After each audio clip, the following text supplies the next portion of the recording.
All right, Shalom. I want to give all praise and glory unto Yahweh, Bahashem, Yahushai, Bahashem, Harakah Kadash.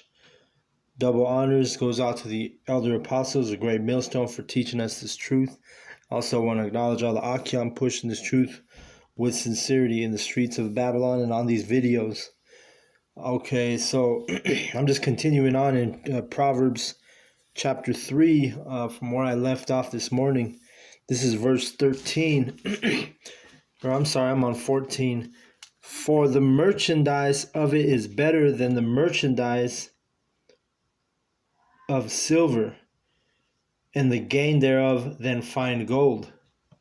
All right, so it's dealing with wisdom. So, my last couple lessons back was when silver compared to wisdom, it makes wisdom look like clay. All right.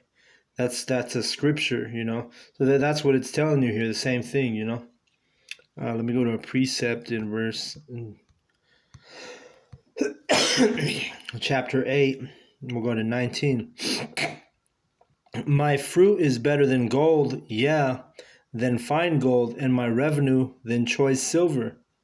So you see that the wisdom is better than gold or silver, And why is that? Because we're coming into some times dealing with Jacob's trouble where, hey, your money and your guns and your silver and your gold is not going to save you. The only thing that's going to save you is the stability of the times, which is the Bible, the truth, and the understanding, all right? So let's get that real quick. Let's see, Isaiah 33 and 6. And it says, and wisdom and knowledge shall be the stability of thy times, and the strength of salvation. The fear of Yahweh is his treasure. So you see, there's nothing more important than this wisdom, man.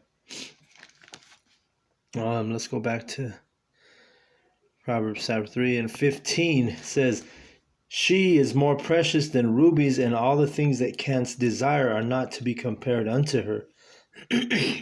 So there's nothing that compares to wisdom, Let's go to Job, and we're going to go to 28:18.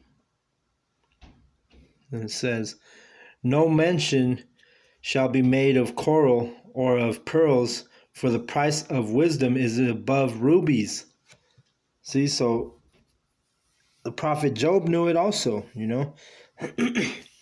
Nothing greater than this truth, man. Nothing greater than this wisdom, that we're receiving.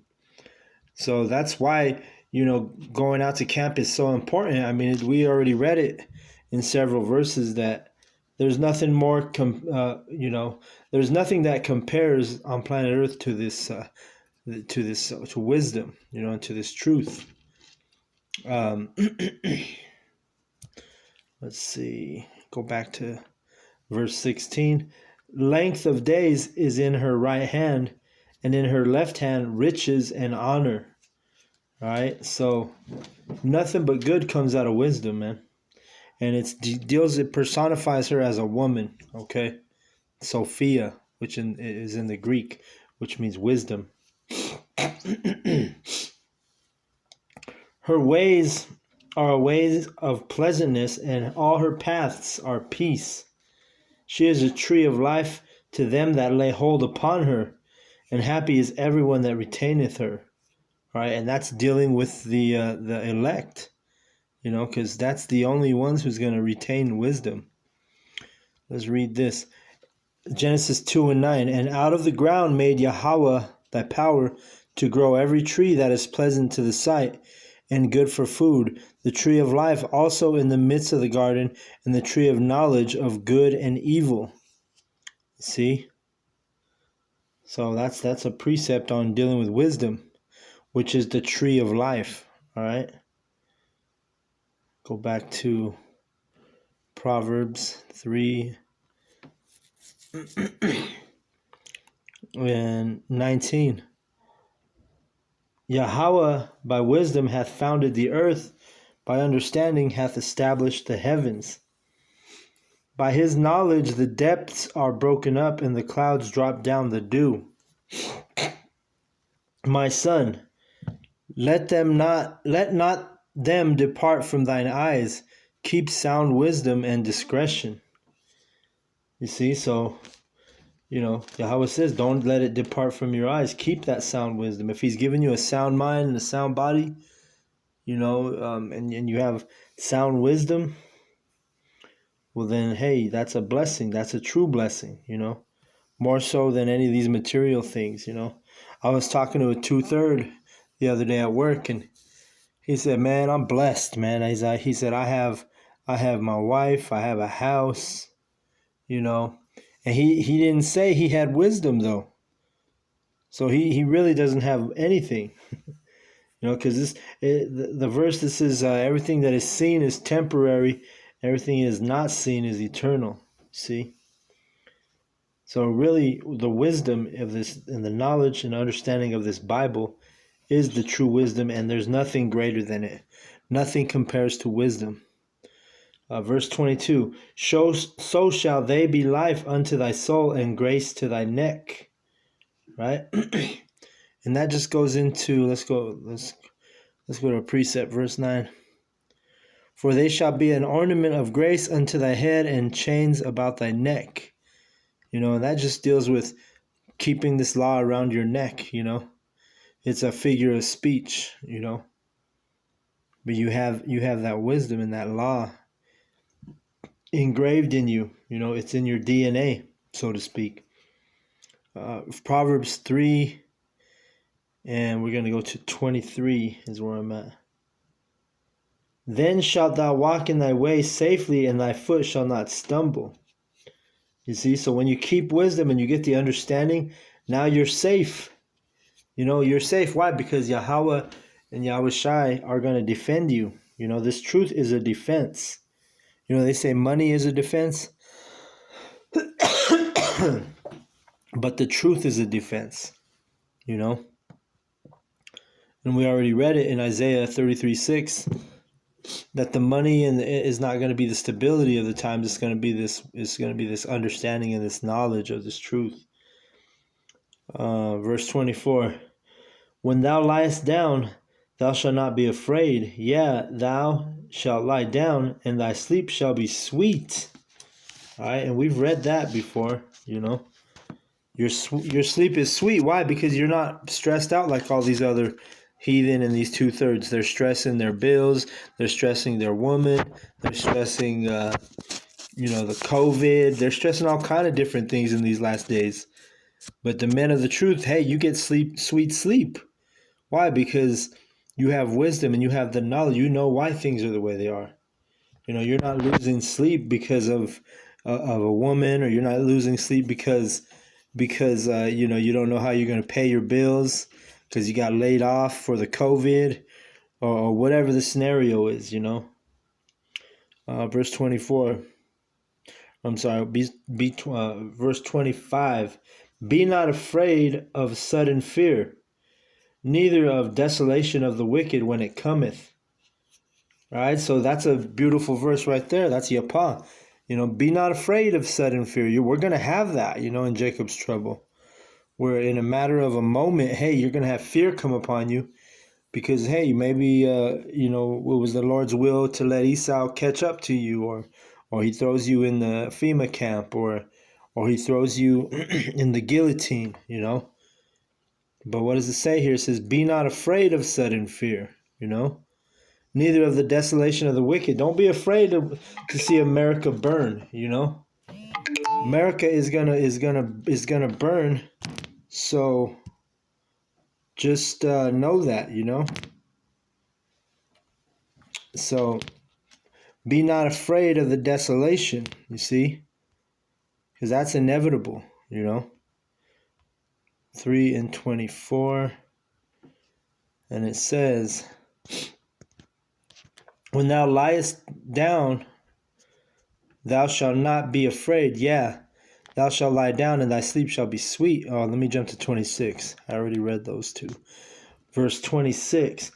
For Yahweh shall be thy confidence, and shall keep thy foot from being taken. Boom. Let's go to this precept.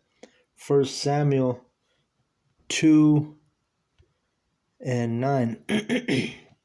Says, he will keep the feet of his saints, and the wicked shall be silent in darkness, for by strength shall no man prevail. Let's keep reading. The adversaries of Yahweh shall be broken to pieces. Out of heaven shall he thunder upon them, and Yahweh shall judge the ends of the earth. and he shall give strength unto his king, and exalt the horn of his anointed. All right, so the anointed and the saints, well, that's the prophets, that's the elect. All right, the king, that's Yahweh Shai. And it says thunder upon him. He's because, hey, when those chariots come out, it's going to be thunder, lightning, clouds, dark clouds, and then, also clouds that are chariots. And just the other day, I think it was in Albuquerque, New Mexico, somebody posted a video of a chariot in Albuquerque, New Mexico, and it appeared as a cloud, but you could see it was a chariot. So that's what it's dealing with, man. We got this truth now, so we we have understanding on what the chariots are. We have understanding on what the so-called UFOs are, So it's it's crazy times we're in, man. Everything's manifesting, even the brotherhood, we've never been in a situation where we've been so close to the brothers and the brethren, and we do our conference calls, we do camp, we break bread. It's truly a beautiful, a yapa thing, to have this brethren and to have this truth. So Proverbs 3, and let's go to 27. Withhold not good from them to whom it is due, when it is in the power of thine hand to do it. Say not unto thy neighbor, go and come again, and tomorrow I will give, when thou hast it by thee. Devise not evil against thy neighbor, seeing he dwelleth securely by thee. Strive not with a man without cause, if he have done thee no harm. See, so we don't go out there and try and start trouble, or we don't, we don't go outside and start picking fights with our neighbors over this truth. No, we stay humble, we're at peace with every man if it's possible,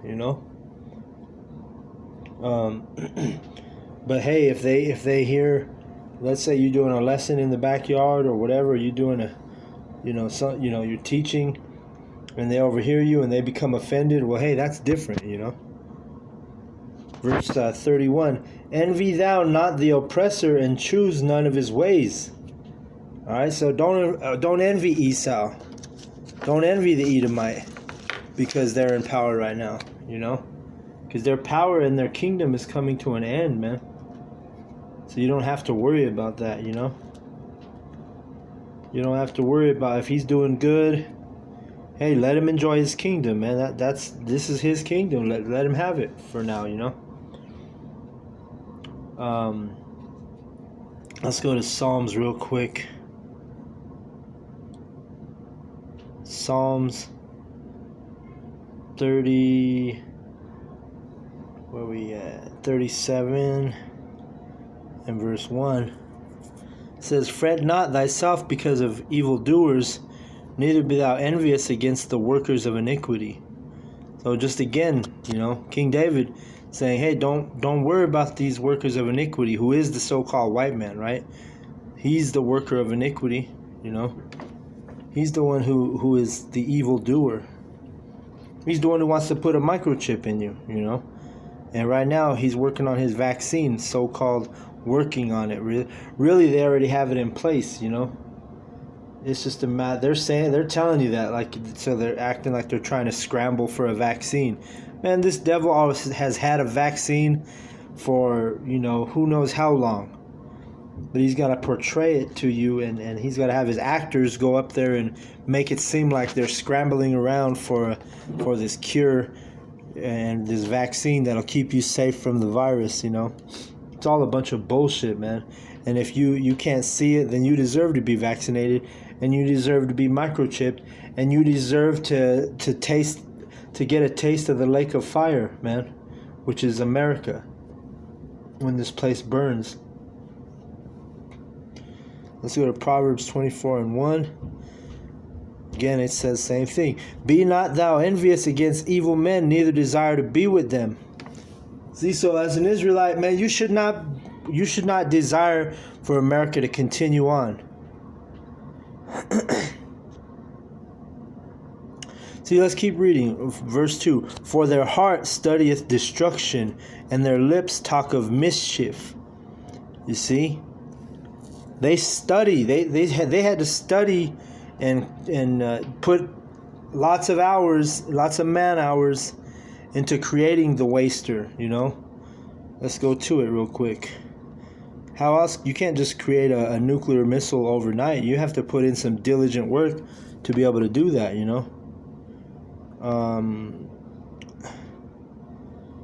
Trying to remember where that's at. 47. No.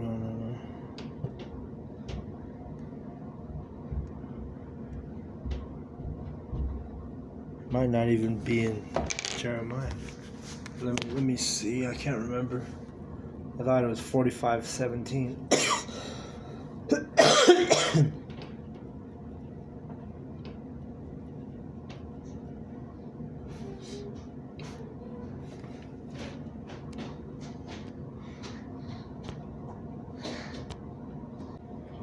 All right, so we're gonna actually go to Isaiah 54:16.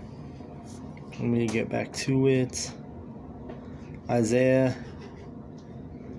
54:16. It says, Behold, I have created the smith that bloweth the coals in the fire, and that bringeth forth an instrument for his work, and I have created the waster to destroy. So you see that the workers of iniquity, the evil doers, that's dealing with Esau, who is the smith. And it's no coincidence that the most common last name for these Edomites here in Babylon, America, is Smith. If you Google it, Smith there are more Smiths in America than any other name. All right, and the word Smith just means to hit, smite, to smite, But that's what these guys are. They're literally. This is dealing with a blacksmith, but it goes into that, where it's no coincidence that the last name Smith is the most. There's more Smiths in America, Babylon, than any other last name. And what do they destroy? Or I'm sorry, what do they create? They created an instrument for his work. And how do they get that instrument? Let's go back to it. Which one was it? Was it Proverbs 24:1? Yeah, verse 2. For their heart studieth destruction, and their lips talk of mischief. You see? So this so-called white man, he studies for destruction. That's how he created his waster that we just read about in Isaiah. So let me go back to Proverbs chapter 3, and I'm at 32. For the froward is abomination to Yahweh, but his secret is with the righteous. You see? So let me go back into this. Let's see what Proverbs 11 and 20 says. It says, As righteousness tendeth to life, so he that pursueth evil pursueth it to his own death. They that are of a froward heart are an abomination to Yahweh, but such as are upright in their way are his delight. You see? So let's actually go into that word.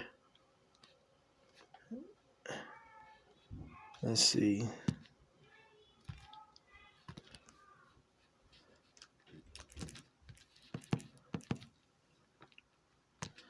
Let's go into forward. Difficult to deal with or contrary, a person.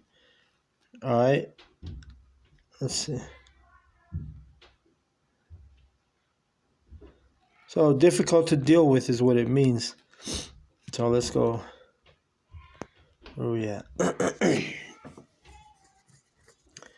They that are difficult to deal with, verse 20, are abomination to the Lord, but such as are upright in their way are his delight. And I'm telling you, man, these Edomites are difficult to deal with because their spirit's off, man. They're always complaining, you know. They're always you know, especially complaining about Jake. You know, they hate Jake. They can't stand us, man. They can't stand Israel, man. Goes back to Psalms 83. You know, they want to cut us off from being a nation, and cut off the remembrance of our people forever, you know. Let's see, go back to Proverbs 3, and I'm at 33.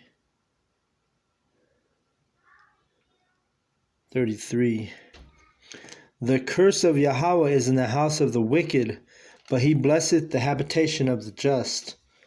Khan. So we know that the curse of Yahweh is in the house of the wicked, because that's how you should know there's a separation here, and we know who Esau is, the wicked, but the curse is with the house of the wicked, and then the blessing is with the habitation of the just, or the house of God, which is the Israelites. You know, there's a separation there. The house of the wicked and the house of God. See, two different things. The Israelites and the Edomites. And again, 2/3 of our own people are also wicked. And you could throw the heathen in that wicked category too. Verse 34, surely he scorneth the scorners, but he gives grace unto the lowly. And that's the elect, you know. The wise shall inherit glory, but shame shall be the promotion of fools. You see? And that's that last verse. So I wanted to get through that chapter. But yeah, man, the wise, that's the elect who inherit this wisdom and this knowledge. We're going to inherit the beauty, the glory of the kingdom. And the shame is going to be shall be the promotion of fools, the unbelievers. The ones that don't believe this truth, you're going to inherit shame. You're going to be shameful when Yahushua comes back on those chariots, you know? Or I should say on the Father ship. And the other angels are in the skies, you know, so-called UFOs. You're going to be ashamed, man. And rightfully so, you know. But with that, I want to give all praise and glory unto Yahweh, Ba'ashem, Yahushai, Ba'ashem, Ha-Rakah Kodash. Double honors goes out to the elder apostles, the great millstone, for teaching us this truth. Also want to acknowledge all the Akyam for pushing this truth with sincerity in the streets of Babylon and also on these videos, all right? Shalom to the elect. May you endure to the end. Shalom.